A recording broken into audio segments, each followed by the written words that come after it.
The UK is home to some of the richest and most productive marine ecosystems on the planet. Our seas also provide oxygen for us to breathe, food supplies, and help to regulate our climate.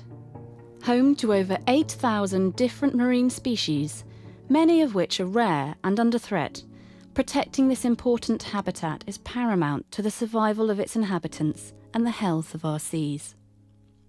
So what are these threats faced by our marine life? So our marine environment is sadly under increasing pressure. Human populations are increasing worldwide. We've always taken things from the sea. We often remove gravel and sand for our building work on land, and we've got industries like the fishing industry as well, where we extract marine life. As well as overfishing, our seas are also under threat from habitat degradation, pollution, bycatch of unwanted species, climate change, ocean acidification, and non-native species. So with all these increasing pressures, it means it's more and more important that we carefully manage our impact on the environment and try to make sure that the seas remain healthy. By regulating certain human activities, we can help to fortify these habitats, making them more robust in the face of other human pressures. A network of marine protected areas, known as the Blue Belt, aims to protect marine life around the British Isles. In order to be effective, these areas must be of the right size, located in the right places, contain the right species and habitats, and be actively managed and protected. There are a number of different designations that help to make up this network of marine protected areas. Marine conservation zones, no-take zones, sites of special scientific interest, and special areas of conservation all feed into this essential network. Lundy Island is a great example of a successful no-take zone, an area in which no marine life of any kind may be extracted. Established in 2003, the no-take zone aims to allow the recovery of species and habitats from previous exploitation and to protect marine wildlife while improving local fish stocks for the benefit of future generations. Sites of special scientific interest and special areas of conservation are sites where wildlife is strictly protected by law. The River Camel Valley and tributaries are a vital area of biological productivity, and their status as a site of special scientific interest helps to protect both species and habitats in this area. Cardigan Bay in Pembrokeshire is an excellent example of a special area for conservation. It helps to protect Europe's largest population of bottlenose dolphins. Marine conservation zones make up a large proportion of these marine protected areas. So far, 50 marine conservation zones have been put in place, protecting habitats, species, and geological features. The total area of marine conservation zones in England so far roughly covers an area the size of Wales. Marine conservation zone is a specific term for a type of marine protected area, and this is one that we're establishing at the minute.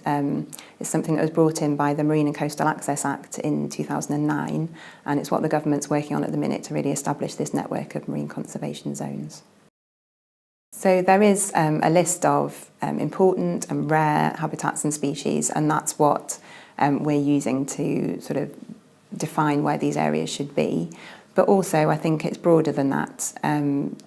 These areas are meant to represent what's best about our underwater habitats. So something doesn't have to be threatened or rare to make it into the network. We're also just protecting good examples of what we've got at the moment. Padstow Bay and surrounds is a fantastic example of a marine conservation zone. Stretching from Trevone to Trebetherick, it covers 7 different types of protected habitat. The Marine Conservation Zone protects kelp forests, reefs, rocky shores and sandy bays, as well as pink sea fans and spiny lobsters. But why protect these species? Pink sea fan colonies are extremely slow growing and can live to 50 years old. They are highly vulnerable to damage from fishing vessels. Protecting the fragile colonies within the Padstow Marine Conservation Zone ensures the survival of this nationally scarce species. Spiny lobster, once common in southwest England, drastically dwindled in numbers over recent decades. Their presence within the Padstow Bay highlights the importance of protecting this area and the marine life that it supports. So how will this area be managed? Management measures within marine conservation zones are currently being decided. Certain human activities will be regulated while others will remain unaffected. Through a combination of legislation and voluntary agreements, regulations will be put in place to ensure that fishing, recreation, pollution and coastal development are maintained at levels that are sustainable and don't harm the surrounding area. The best scientific advice must be carefully followed in order for this network to provide successful and effective protection for our precious marine life. Already, this network of marine protected areas is safeguarding some of our iconic and rare species, although there is still more to be done. Over the next few years, we hope to see this network grow further to effectively protect a wider web of marine species and habitats. We all have an impact on our marine environment, often in ways which we're not even aware of. Ultimately, each one of us as individuals has the power to make a real difference and support marine protection through our everyday choices.